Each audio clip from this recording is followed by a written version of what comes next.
Hey guys, welcome back. The world of Ivalice has consistently illustrated and conveyed a profound sense of world building within its vibrant and complex narrative. Despite how divisive Final Fantasy XII may be for some, the introduction of the hunt system undoubtedly added a unique perspective and depth to the franchise. Each build posted had the name of the mark listed and the descriptive depiction that tied a little bit of lore behind it. Accepting the bill had you seek out its petitioner as they gave the backstory behind everything, which showed an appreciation for the narrative woven into each hunt. The unique dialogue tied to each mark fostered an emotional and infusive connection that enhanced the storytelling, creating an emotional bond with the characters and the challenges they faced. Every hunt felt like a real adventure that required some sense of strategic combat preparation before you embarked on the thrill alone of tracking down formidable monsters that roamed the sprawling landscapes of Ivalice. These experiences transformed ordinary encounters into meaningful quests that resonate far beyond what one would call mere battles.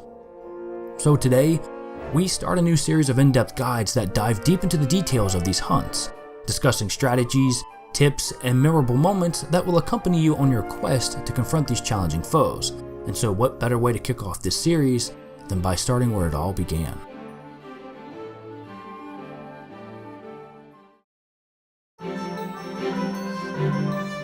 Red and Rotten in the Desert marks the first hunt of the game where you are tasked to fell the rogue tomato. Though this is your introduction to how the hunts work, it is also crucial as it forms to the game's overarching narrative. This hunt involves tracking down a vexing representative of the deadly Nightshade family that has been messing with couriers entering Rabanastre, and unfortunately causing a temporary shortage of supplies for the city. And so because of these delays, Tamaj put up a bill for anyone who can put that nasty in its place. Now, here is where your introduction to how the hunt system works within Final Fantasy XII. These optional side quests are listed on notice boards all throughout Ivalice, which offer unique side storytelling experiences that add depth to the game's already expansive lore. Once Tamaj walks you through the process of obtaining and accepting hunts, he will present you with the Clan Primer. This invaluable tome chronicles your exploits and provides information on current hunts you have accepted, and helps keep track of the progress of each one. Moreover, the Bestiary, which records the number of slain beasts, provides an observation and overview dump of lore, adding organic growth to the world building within the game. Next, you have access to the Sky Pirates Den, which rewards you with a plethora of animated sprites to congratulate you on completing certain tasks throughout the game. And lastly, you have the Traveler's Tips, which is an overview of in-game assistance and functionalities within Final Fantasy XII. Upon receiving the Clan Primer, Tamaj will commemorate you with an Orchia armlet, which is your first accessory you obtain, for taking on your first hunt. Now, you can't equip this right away as you don't have the license for it yet. And finally, you'll be given the writ of transit so you can make your way out of the city. Now, I'm going to go a little bit off topic because it is also at this moment that you have the flexibility to choose a job license for Vaughn. Even though you are presented with 12 diverse job options, selecting one isn't mandatory at this stage, particularly since the upcoming hunt is relatively straightforward and really isn't all that difficult.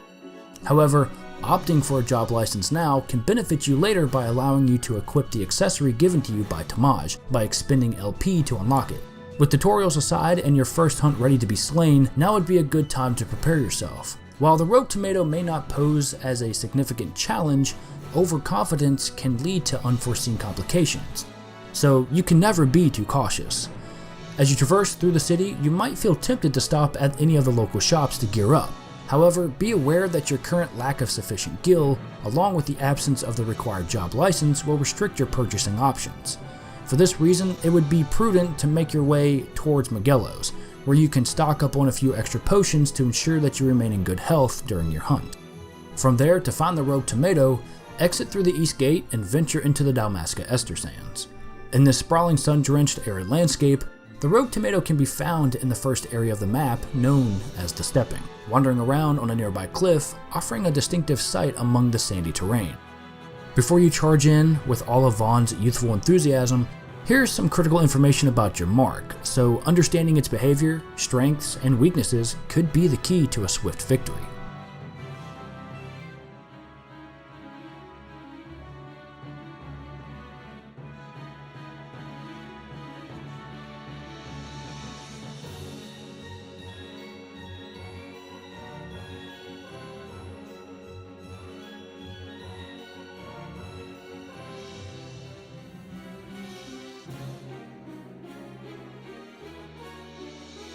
Once you have it in your sights, be aware because it's quite aggressive as it attacks on detection. Also, don't forget to steal from it as it has a chance of giving you 3 possible outcomes. Pebble with a 55% chance of obtaining, a Firestone with a 10% chance of obtaining, and lastly a Potion with a 3% chance of obtaining. However, if you manage to have the Thief's Cuffs and the necessary license to equip it, your chances increase, with the Pebble now having an 80% chance of obtaining, a Firestone with a 30% chance of obtaining, and lastly a Potion with a 6% chance of obtaining. As your fight continues as you chip away at its health, once you lower its HP to about 40%, watch out for its Flame Breath as it does a good bit of damage, so have your potions ready just in case. The good thing is that it'll only use this once and not spam you in fear of panic setting in. After lowering its health to about 40%, it'll flee by jumping off the cliff, where then you are now tasked to pursue it to give that nasty its last wishes. But beware of the nearby wolves that could disrupt and cause a problem between you and the rogue tomato.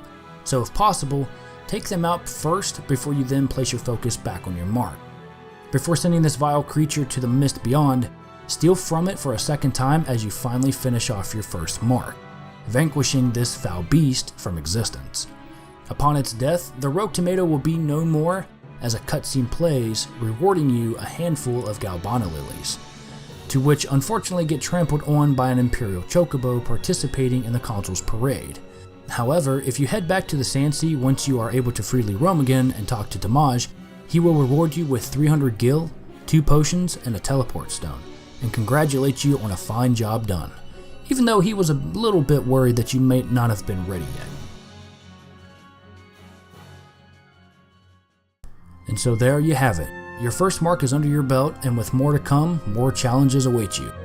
It could be said that Final Fantasy XII has the best hunt system to this day, and with the added addition of the clan primer, this allows players to view a plethora of other added in-game features that tie heavily to its lore. I wanted to branch out and make other videos that can help players if they are in need, not to mention this will allow me to make smaller based videos in between my more lore focused ones. And while this may not reach as many people as my previous videos, at least it'll help those who stumble across it if they are in need of assistance. So I wanted to thank you all for watching, and I hope you enjoyed the video. And if you did, feel free to leave a like and share the video as well, as I know it'll help someone.